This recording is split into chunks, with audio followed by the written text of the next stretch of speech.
আসসালামু আলাইকুম cute BTS armies, তোমরা সবাই কেমন আছো? আশা করছি তোমরা সবাই অনেক ভালো আছো। আলহামদুলিল্লাহ, আমিও মহান আল্লাহ তাআলার রহমতে অনেক ভালো আছি। আচ্ছা আর্মিস, তোমরা কি জানো বিটিএসরা কোন কোন ভাষায় কথা বলতে জানে?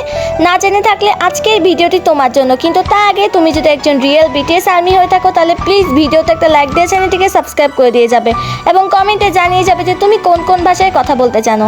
Number 1, RM. আরএম কোরিয়ান ভাষা এবং ইংলিশ ভাষায় কথা বলতে জানে। নাম্বার 2, জিন। জিন কোরিয়ান ভাষা ছাড়া অন্য কোনো ভাষায় কথা বলতে জানে না। নাম্বার 3, সুগা। সুগাও কোরিয়ান ভাষা ছাড়া অন্য কোনো ভাষায় কথা বলতে জানে না। নাম্বার 4, জেহব। জেহবও কোরিয়ান ভাষা ছাড়া অন্য কোনো ভাষায় কথা বলতে জানে না। Number 5, Jimin. জিমিন কোরিয়ান ভাষা এবং ইংলিশ ভাষায় কথা বলতে জানে। Number 6, V. ভি কোরিয়ান ভাষা এবং ইংলিশ ভাষায় কথা বলতে জানে। Number 7, Jungkook. জংকুক কোরিয়ান ভাষা, ইংলিশ ভাষা এবং জাপানিজ ভাষায় কথা বলতে জানে। আজকের ভিডিওটি এই পর্যন্তই ছিল। ভিডিওটি ভালো লাগে থাকলে অবশ্যই লাইক, কমেন্ট, শেয়ার করে আমার চ্যানেলটিকে সাবস্ক্রাইব করে পাশে থাকা বেল আইকনটি ক্লিক করে দিবে। যখন আমি নতুন কোনো ভিডিও আপলোড করব সেই ভিডিওটি যেন সবার আগে তোমাদের কাছে পৌঁছে যায়।